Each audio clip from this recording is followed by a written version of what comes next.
서울한방병원 병원장 박성희입니다. 아무래도 저희 병원에 자동차 사고로 인해서 입원하시거나 외래로 오시는 분들이 많다 보니까 오늘은 자동차 사고 났을 때 뭐 대처법 또는 어떤 식으로 이렇게 뭐 절차를 진행하고 치료를 하면 되는지 이런 부분에 대해서 좀 말씀을 드리겠습니다.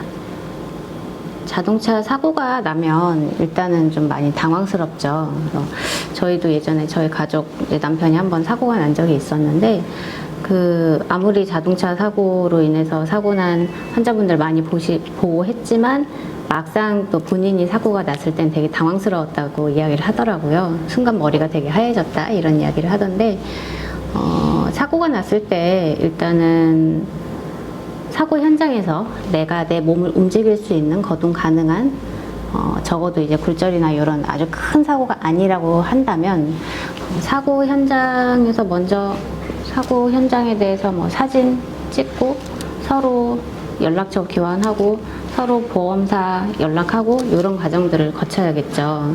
그래서 자동차 보험 회사에 사고 접수를 해야 합니다. 사고 접수를 할 때는 크게 두 가지 접수가 있어요. 자동차 사고가 났으니까 이제 차가 고장이 났을 거잖아요. 차 수리를 맡겨야 되는데 이 부분에 대해서 접수를 하는 대물 접수라는 것이 있고요. 그리고 내 몸이 다쳤잖아요. 그래서 사람 몸을 치료하기 위해서 접수를 하는 대인 접수라는 것이 있습니다. 그래서 대물 접수랑 대인 접수를 둘 다 같이 하는 것이 가장 좋습니다. 물론 이 과정에서 서로 분쟁이 생기기도 합니다. 왜냐하면 사고에 대해서 명확하게 시시비비가 가려지지 않은 상태라고 하면은 뭐 대인 접수까지 해줄 수 없다, 또는 뭐 사고 접수를 해줄 수 없다라고 하면서 분쟁이 오고 가기도 하지만 어쨌든 잘 이제 이야기가 됐다라고 가정했을 때는 대물 접수랑 대인 접수를 둘 다 하게 됩니다. 그리고 병원에 내원하시는 경우 저희는 이 대인 접수를 가지고 대인 접수 건을 가지고 치료를 하는 거예요. 대인 접수가 됐을 때는 보통 보험회사에서 환자분한테 연락이 오는데 접수 번호라는 걸 줘요. 접수 번호라는 걸 주고 이 번호를 가지고 가서 가까운 병원이나 뭐 어디 이제 치료 잘 할 수 있는 곳으로 가서 치료를 받아라라고 이제 안내를 하거든요. 그러면 이제 환자분들이 이 번호를 가지고 병원으로 오시게 되죠. 네. 병원에서는 그러면 그 번호를 가지고 보험회사에 직접 연락을 합니다. 그래서 뭐 콜센터나 아니면 보험 담당자분께 직접 전화 연락을 드려서 뭐 어디 병원인데 뭐 환자분이 치료를 받으러 왔다. 그러면은 지불보증서라는 걸 저희한테 보내주거든요. 네. 그래서 이 지불보증서 내용을 가지고 치료를 하는 거예요. 이 내용이 크게 세 가지거든요. 하나는 한도가 있는 지불보증이 있어요. 예를 들어 환자 한 명당 뭐 100만 원, 또는 50만 원, 또는 150만 원 이런 식으로 그 금액이 한도가 있는 지불보증이 있어요. 그래서 그런 경우는 그 금액 한도 안에서 치료를 해라라는 그런 보증서인 거예요. 그래서 환자분께 이 부분을 이제 말씀을 드리고 그 금액에 맞춰서 어떻게 보면 치료를 좀 진행을 하게 됩니다. 그리고 두 번째로는 무한인 경우가 있어요. 이 무한이라고 하는 건 뭐냐면 사고가 난 환자분한테 치료가 확실하게 될 때까지는 무한대로 치료를 해드릴 수 있습니다 라는 뜻이에요. 물론 무한이라고 모든 걸 무한정 해드릴 수는 없는 거고 이제 자동차 사고가 났을 때 이제 치료를 하는 매뉴얼들이 있습니다. 그 매뉴얼에 맞춰서 이제 치료를 적법하게 해라 라는 뜻이거든요. 그리고 무한의 종류는 크게 사실은 두 가지가 있어요. 한 가지는 이제 환자분의 상태를 병원에서 살펴보고 진단을 해줘라. 진단서를 보험회사에 보내면 그 진단에 근거해서 맞춰서 치료를 해드릴 수 있게 하겠다라고 하는 그런 종류의 무한 지급보증이 하나가 있고요. 두 번째는 그냥 쭉 진료를 할 수 있다. 특별한 제재는 없다. 뭐 이런 뜻을 가진 그런 또 지급 보증도 있습니다. 그래서 크게 한 세 가지 종류의 지급 보증서를 받아볼 수 있다. 병원에서는 그런 거 좀 말씀드립니다.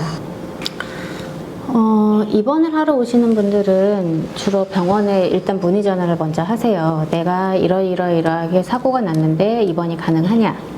왜냐면 병원 입장에서 혹시나 뭐 입원실이 좀 마련이 돼 있지 않거나 해가지고 이걸 준비해야 하는 경우가 있을 수도 있고, 아니면 환자분께서 이제 문의를 했을 때 입원이 좀 적당하지 않다라고 판단을 할 수도 있는 거잖아요. 그래서 이 부분에 대해서 먼저 병원하고 상의를 하고 입원이 가능하겠다 오셔라 라고 하면은 이제 개인 도구, 입원 활동을 쓸 개인 도구들을 가지고 입원을 하러 오시게 되는 거죠.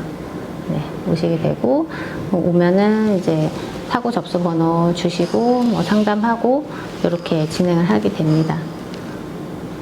한방병원에서는 크게 한방치료랑 양방치료를 둘 다 받으실 수 있어요. 그래서 한방치료 같은 경우는 이제 오시면 상담하고 아프신 곳 체크를 해서 그쪽에 맞춰서 이제 치료가 들어가게 되는데, 뭐 한방물리요법도 시행이 되고요.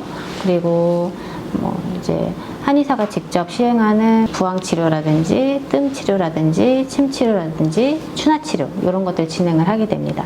그리고 환자분 몸 상태에 맞춰서 사고가 나면은 이제 타박상 또는 근육이 뭉친 걸로 인해서 통증이 생기는데, 이런 것들을 우리가 한의학적으로 표현할 때 어혈이 들었다라고 표현을 하거든요.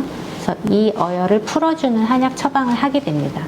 그래서 그 처방을 환자분들은 드시면서 치료를 받으시는 그런 절차를 거치게 됩니다. 그리고 양방에서는 어떤 치료를 하냐면 크게 일단 검사를 먼저 시행을 해요. 지금은 코로나가 좀 많이 유행하는 시기잖아요. 그래서 일단 오셨을 때 코로나 검사를 또 먼저 간단하게 시행을 하게 되거든요. 예, 그래서 음성이 나오는지 이거 확인을 하고 그 다음에 엑스레이 검사를 합니다. 그래서 보통 내 척추 상태가 어떤지, 뭐 또는 골절은 없는지, 뭐 손목이나 무릎이나 발목 뭐 이런 데 다 괜찮은지 이거 확인해 보셔야 되잖아요. 그래서 이 부분에 대해서 엑스레이를 찍어 가지고 이제 양방 원장님께서 판독을 하십니다. 그래서 이 부분에 맞춰 가지고 혹시 양약 처방이 필요하다라고 한다면 양약 처방이 또 추가로 처방이 나가게 되거든요. 또는 수액 처방이 필요하다라고 하면 또 수액 처방이 추가로 나가기도 합니다. 또는 이제 자동차 사고로 인한 것이 아니지만 뭔가 입원을 하는 도중에 좀 몸에 불편함이 생겼다라고 했을 때 또 약을 처방을 하기도 합니다. 양약이 필요하면 양약 처방을 하기도 하고 한약이 필요하면 또 한약을 추가로 처방을 하기도 합니다. 네, 이런 치료를 하게 됩니다.